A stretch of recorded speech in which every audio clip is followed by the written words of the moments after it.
Selamat pagi, salam sejahtera bagi kita semua. Ohayou gozaimasu, sawadee krap.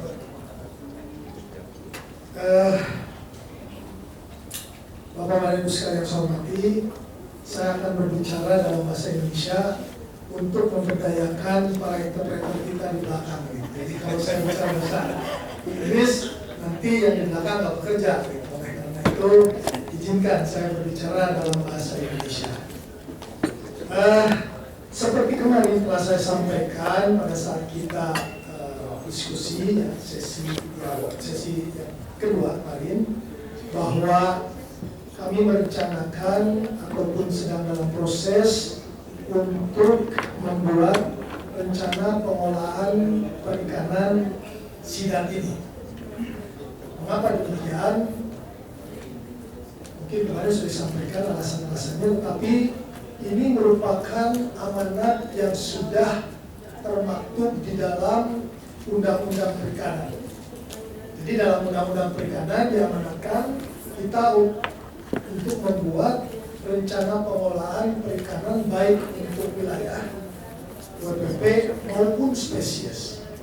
Sehingga tentunya kalau untuk WPP kita sudah menyelesaikan semua 11-11-nya, dan insya Allah tahun ini kita kemarin sudah kita launching sebagian, dan tahun ini akhir tahun ini semuanya sudah dalam bentuk keputusan menteri untuk WPP.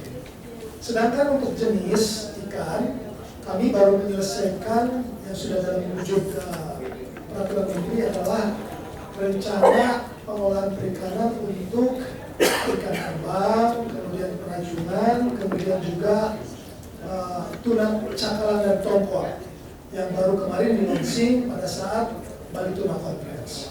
Sedangkan untuk yang lainnya masih dalam ongoing ataupun masih dalam perencanaan. Nah, salah satunya adalah RPP untuk ikan sidat ini.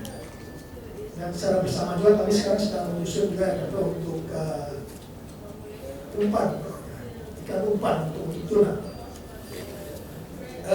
Baik, Bapak sekalian, saya akan sekilas saja. Tentunya kalau kita berbicara background kenapa sidat ini penting, saya tidak perlu bahas lagi, karena dari kemarin para ahli sudah menyampaikan bagaimana kondisi Indonesia memiliki 9 atau 10 jenis yang sangat potensial dari sekitar 21 jenis di dunia, dan penyebarannya juga seperti ini bisa dilihat di depan.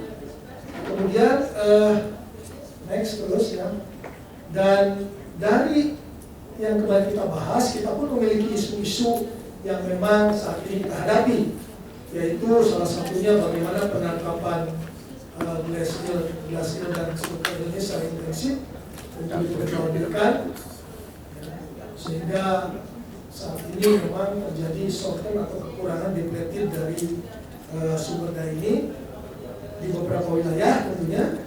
Kemudian kalau kita lihat perubahan fungsi dan bentuk habitat jalur buaya ikan sidat, kemarin sudah dijelaskan ada bendungan-bendungan, kemudian kita pun melihat bahwa normalisasi sungai-sungai kita laksanakan seperti itu.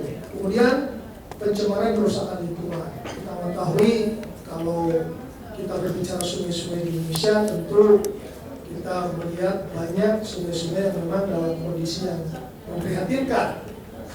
Aliran sungai yang tercemar, baik tercemar oleh limbah rumah tangga ataupun pencemar oleh pabrik-pabrik yang memang membuang ke sungai seperti itu.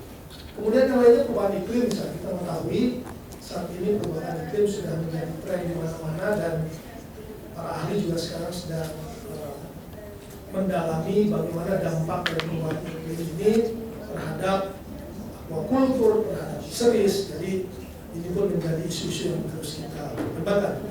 Dan yang lebih penting lagi, kita belum memiliki ini langkah pengembangan ikan sidat. Kalau kita melihat kemarin apa yang sudah disampaikan oleh Jepang ya, kemarin dari Pak Maki, kemudian Ibu siapa tadi? Mari, ya. Itu Jepang itu sudah mengembangkan dari tahun sekian 70-an, kita ini baru mulai 2000. Jadi kita ketinggalan jauh. Karena itu tentunya langkah-langkah yang lebih baik ini harus kita laksanakan. Juga disebutkan kemarin baik oleh Pak Sumbung, kemudian Pak Martani, kemudian Pak Maki juga, bahwa lemahnya sistem data informasi tentang sidat ini harus kita akui, ini yang terjadi pada kita. Dan yang kita sitir ini khusus dari pendapatnya Bu Subeha ini, sebenarnya Bu Yulia namanya, pagi. Para ilmuwan khawatir, karena ini 2009 kita sitir ini, bahwa pada tahun 2030 diperkirakan banyak spesies ikan sidat yang punah. Ini kan dari series penelitian beliau menunjukkan hal seperti itu, dan kekhawatiran ini tentunya harus kita antisipasi sehingga yang tadinya punah bukannya punah malah populasinya bertambah. Kemudian ya ini yang kita lihat terus ya, dari Badan Pusat Statistik ya. Terus next please.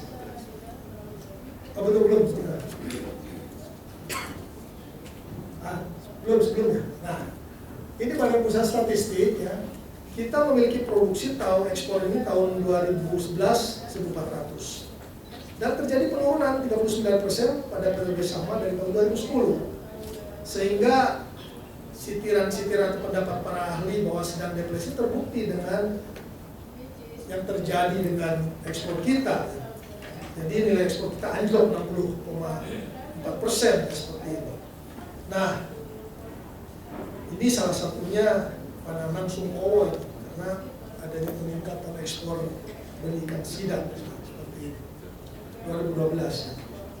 Nah, oleh karena itu maka lahirlah Permen tahun 2013 untuk pelarangan pengeluaran benih sidat dari wilayah negara Indonesia keluar wilayah atau keluar negara Indonesia. Ini sebetulnya merupakan perkembangan dari peraturan sebelumnya, di mana pada tahun 1973 kita sudah memiliki peraturan sebetulnya yang melarang mengekspor benih sidat kecuali untuk pendidikan dan penelitian. Ini ternyata pada kenyataannya pendidikan penelitian juga menjadi arena untuk disalahgunakan. Karena waktu itu saya kebetulan waktu itu